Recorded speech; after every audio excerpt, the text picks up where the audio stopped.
There's an elephant in the room here, and that's, where's episode 10? Well, all of the Cassette Vision games are numbered 1 through 12.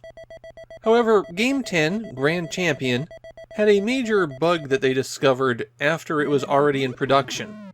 The game was cancelled before it went out on store shelves. So there is no Game 10 for the Cassette Vision library. Only one copy of Grand Champion is known to have survived, so don't expect to see it turn up in a bonus video. I could have numbered the episodes differently, but then there's a weird split here anyways, so I'm sticking with the game numbering. And Game 11, Monster Block, continues Epoch's tradition of copying other people's work.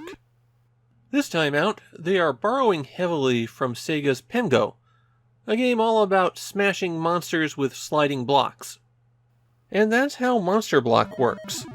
Every stage runs on a timer. All you have to do is survive until it's over.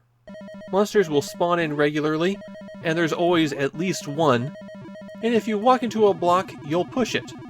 The block slides until it hits something, and if something is in its path, then it gets crushed. There, I've just described the whole game for you. Alright, not really, since Monster Block adds a lot of complications. The first, and biggest, is the control scheme. You have to move in 4 directions on the field, but the Cassette Vision doesn't have a 4-way joystick.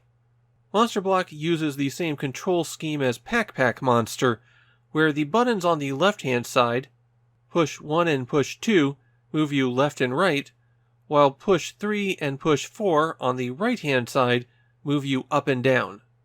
It's a control scheme that makes a bit more sense on the Cassette Vision Junior, where those buttons are arrayed in a diamond pattern. There are 2 difficulty levels in Monster Block, and you really should only play on the second.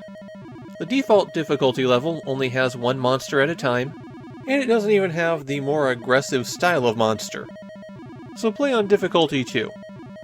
The regular monsters are the pink ones, and they'll appear from one spot, shuffle back and forth a bit. They might pass through a brick if they're completely trapped, and generally aren't much of a threat. Their movement pattern seems to be a bit of a random walk. Pick a direction, go as far as they can, then pick a new direction. The blue monsters are a bit more aggressive. They won't really run you down, but they will try to shove blocks at you. They're sometimes released when you push certain blocks. You could shove a brick and suddenly find yourself face to face with one of those guys. The pink block is a special item that can help you deal with the monsters. If you shove it into something and break it, then you get the power to destroy all monsters for about 5 seconds. That isn't much time, and you'll have to run them down fast if you want to use it. The walls will rotate through colors, and if you push into a colored wall, then all of the bricks that are against that wall will bounce away from it.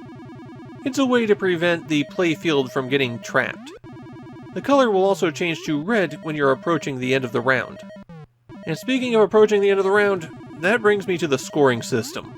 The most complicated thing in this game. I haven't talked a lot about the scoring systems in these games, because before it's always been hit something, get a certain number of points, hit something that's a little bit harder to hit, get a few more points. Very basic stuff. But this one's complicated. Squishing monsters and smashing bricks by shoving them into other bricks gets you a few points. 20 to 50 depending on the situation. The real way that you score points are with the numbered bricks. And the key to these points is that they have to all be together in one lump when the timer runs out. You get points for the bricks being connected, you get points for them all being the same color in a row or column, and you get points if they're in numerical order, horizontally or vertically. And these are not a small amount of points. Each of those things that I described is 2,000 points, and if you do more than one of them, then you get that bonus multiple times over. If you're playing for a high score, then the only thing you need to do is concentrate on getting the numbered bricks in order, and then surviving until time runs out. And that's it for Monster Block. For real this time. Epoch definitely has a thing for trying to put their own spin on a popular game, and in the case of Monster Block, I don't think the additions really worked. The way the scoring system changed means that the numbered blocks are the only thing that matters. And while the tiny play area may be a result of the Cassette Vision's limitations, It restricts the game's area way too much.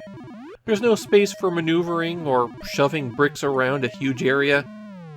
There aren't many games out there that take inspiration from Pengo, so I wanted Monster Block to be something special, and it wound up really not working as a whole. This one just doesn't hold together very well.